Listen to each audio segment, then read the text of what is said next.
Terima kasih Anda masih di Ekonomek, di mana ada fenomena revenge saving mulai mencuat di tengah ketidakpastian ekonomi dan tekanan biaya hidup yang semakin tinggi.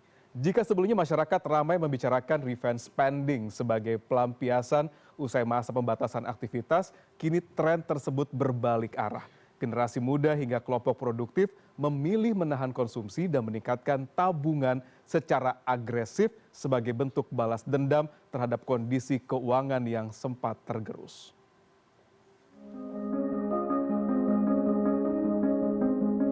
Fenomena revenge saving tumbuh seiring dengan meningkatnya kesadaran akan risiko keuangan di usia muda. Pengalaman menghadapi pandemi, ketidakpastian pasar kerja, hingga lonjakan harga kebutuhan pokok mendorong usia produktif khususnya kalangan Gen Z lebih hati-hati dalam mengelola pengeluaran. Alih-alih menghabiskan pendapatan untuk konsumsi sesaat, mereka memilih untuk membangun dana darurat, menabung secara konsisten dan mulai berinvestasi sejak dini. Untuk sekarang sih udah, karena udah ngerasain capeknya kerja 9 to 5, terus transportasinya juga yang ngeberatin. Jadi kayak, oh ternyata nyari duit tuh susah, jadi orang tua kita nyarinya susah, jadi kayak lebih sadar aja. Kayak, oke, gue harus saving gitu. Soalnya kita nggak tahu ke depannya gimana, apa yang terjadi, apalagi dengan kondisi makro-mikro dunia yang sekarang, global gitu. Jadi lebih aware aja gitu sih. Jadi memang lebih ke saving sekarang. Tren ini juga diperkuat oleh maraknya edukasi keuangan di media sosial. Berbagai konten tentang perencanaan keuangan, tantangan menabung, hingga gaya hidup hemat menjadi rujukan Gen Z dalam mengambil keputusan finansial. Revenge saving bagi Gen Z bukan semata menahan belanja, melainkan bentuk strategi jangka panjang untuk bisa mencapai kemandirian finansial, menghadapi risiko ekonomi, dan mewujudkan keamanan finansial di masa depan. Saving tuh pernah sih, dan kayaknya beberapa tahun kebelakang lagi di fase itu ya, karena kayak tujuanku udah mulai banyak gitu, karena aku sekarang baru umur 25 tahun gitu, tapi tujuanku, misiku dalam hidup tuh udah mulai banyak, jadi aku juga udah mulai kayak, aduh gue harus nabung sebanyak mungkin untuk menikah, untuk membangun masa depan, tapi gue juga harus self reward, gue masih ada konseran seperti itu untuk kebutuhan aku sendiri gitu. Jadi masih ada ya masih ugal-ugalan kayak gitu sih, belum teratur. Sebelumnya iya, butuh harus nabung karena mungkin tahun sebelumnya itu aku sempat habis atau harus ngabisin dana darurat karena keadaan darurat kayak gitu, dan habis di tahun itu, dan tahun depan pun aku harus ada target untuk menutup kekurangan itu semua kayak gitu. Itu pengalaman pribadi. Iya. Sekarang seperti apa? Sedang berjalan tabung menabung itu ya. Dirimu merasa dirimu memaksa diri untuk menabung? Iya sih, karena kan komitmen ya, aku harus target di tahun ini harus ngumpul duit seberapa. Fenomena revenge saving ini diperkuat dengan data dari Lembaga Penjamin Simpanan atau LPS.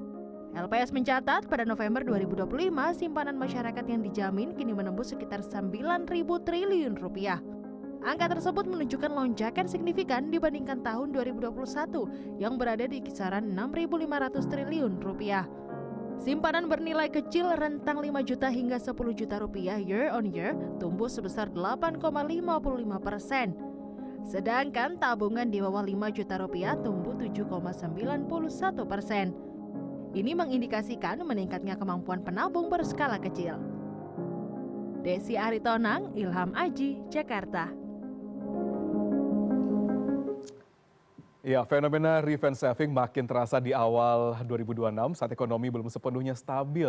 Namun banyak orang memilih menahan belanja dan menabung lebih agresif. Namun benarkah ini tanda masyarakat makin melek finansial atau justru cerminan kekhawatiran akan masa depan ekonomi yang tidak bisa terbayang? Dan untuk membahasnya sudah bersama kami Jimmy M. Rifai Gani, Ketua Dewan Pengawas Aprindo. Juga sudah ada Mas Rifai, terima kasih banyak Pak Jimmy. Juga ada Mbak Rista Zwestika, Financial Planner, dan juga masih bersama kita Bang Tengku Rifki, ekonom dari Universitas Indonesia. Mungkin saya langsung ke Mbak Risa terlebih dahulu nih, sebelum saya ke Pak Jimmy dan Bang Rifki. Mbak Risa, kalau ini kan revenge saving gitu, kalau dari pengamatan as a financial planner gitu ya, banyak nggak sih orang-orang yang mulai bertanya, should I do this gitu ya? Atau bahkan sudah ada yang menerapkan itu terlebih dahulu gitu. Oke. Gimana Mbak Rista? Oke, kalau menurut aku sendiri karena memang kita praktek di lapangan gitu ya. Jadi kita melihat berdasarkan based on pengalaman di lapangan, sebenarnya ini tuh udah terjadi sejak lama, sejak COVID-19 tahun 2020. Oh iya? Iya, oke. Kenapa ini terjadi? Karena masyarakat udah melihat bahwa oke, sekarang ekonomi lagi nggak baik-baik aja.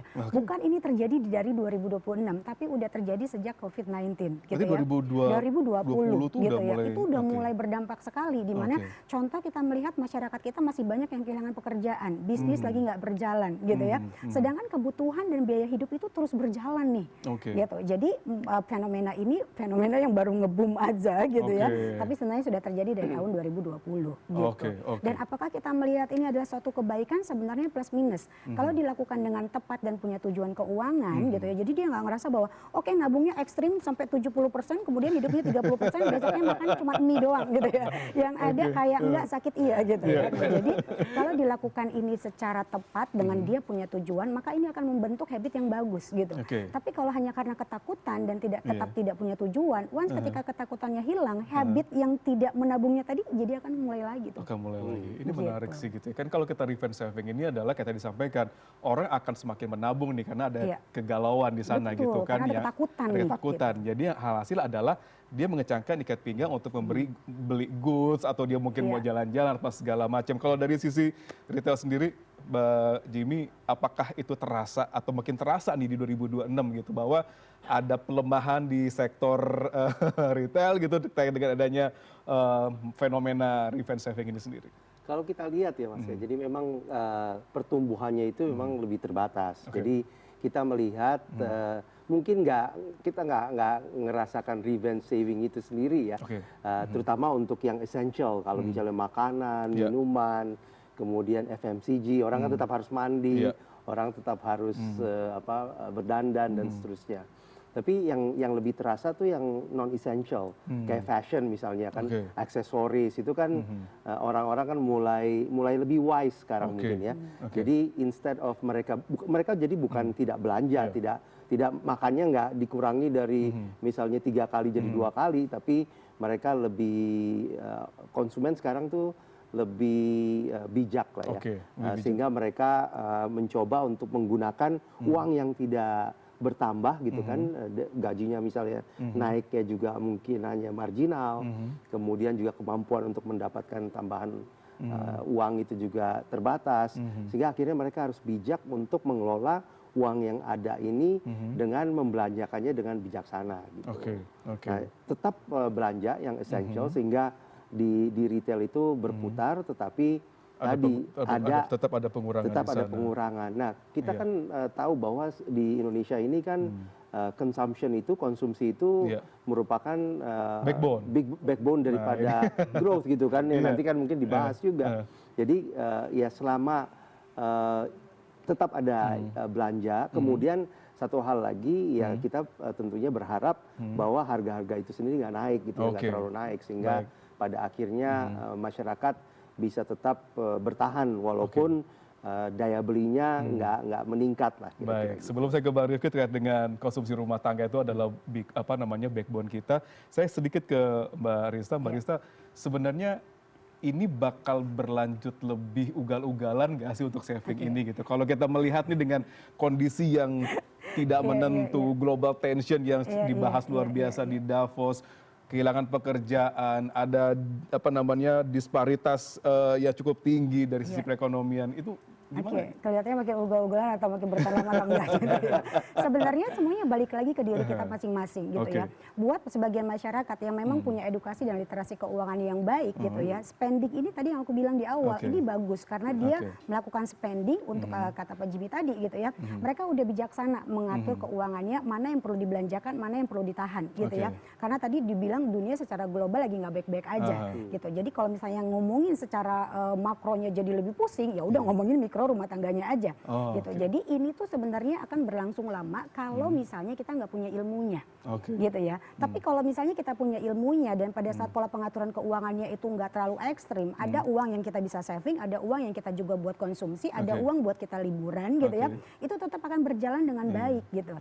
Nah agak repot kalau misalnya kita terlalu ekstrim banget, udah nih kayaknya bakal perang dunia ketiga nih gitu ya. Oke, bentar nih kayaknya bakal ada bencana nih, akan ada pemadaman 7 hari nih gitu ya.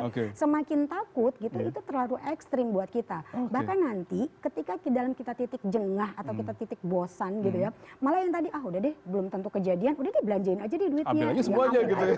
Gitu ya. Malah nanti ngelihat sesuatu di sosial media gitu ya, karena kan masyarakat kita tuh bangun tidur sampai sebelum tidur yang dipegang handphone, ya kan? Ya, tanpa kita memfilter itu semua masuk menjadi semua ketakutan, ujung-ujungnya ngelihat sesuatu yang e-commerce dan lain kayaknya lucu beli gitu ya. Nah, jadi ini tuh harus dikontrol. Kalau misalnya ini dikontrol dengan baik, maka ini adalah sesuatu yang baik buat kita, bahkan akan meningkatkan angka literasi keuangan kita. Angka literasi keuangan kita masih di angka 66%, tapi angka inklusi keuangan kita di angka 85%. Ini artinya ada gap antara ilmu sama aplikasi di lapangannya. Gitu. Ini udah disampaikan oleh Mbak Rifki, menarik sekali gitu ya, bahwa katanya ada kehati-hatian di sana, ada yang mulai mulai melihat ke depan seperti apa gitu ya. Tapi kalau dilihat nih Bang Rifki gitu, apakah ini lebih kepada orang-orang sekarang itu sudah lebih melek finansial, lebih cerdas dan lebih aware gitu ya, atau lebih kepada ketakutan yang akan terjadi nanti gitu.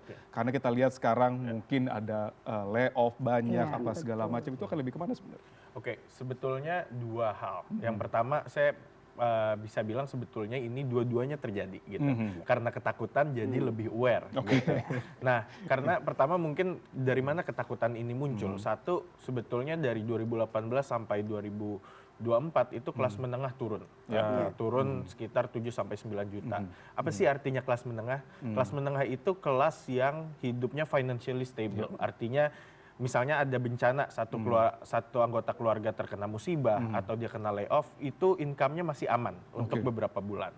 Nah, kalau kelas menengah menurun berarti banyak masyarakat yang masuk kelompok vulnerable atau poor gitu. Nah, ini juga ditambah tadi faktor COVID bahwa financial literacy itu jauh lebih berkembang. Itu kan secara masif orang itu shifting ke online gitu.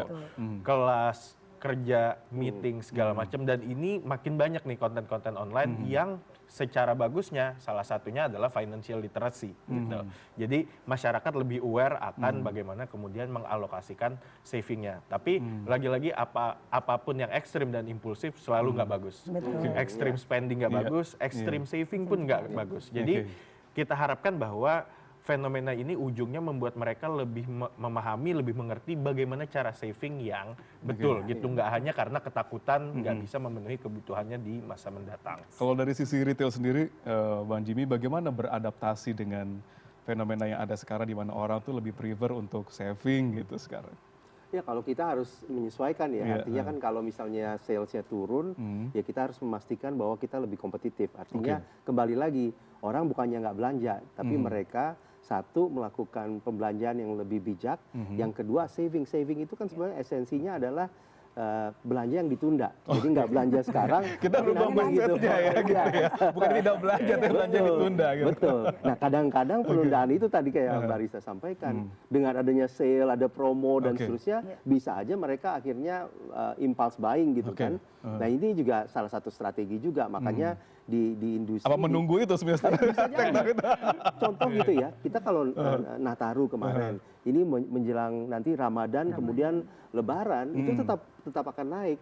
Walaupun memang tahun lalu kita merasakan nih, yang biasanya Ramadan kemudian menjelang Lebaran itu spendingnya begitu besar, tapi tahun lalu memang ada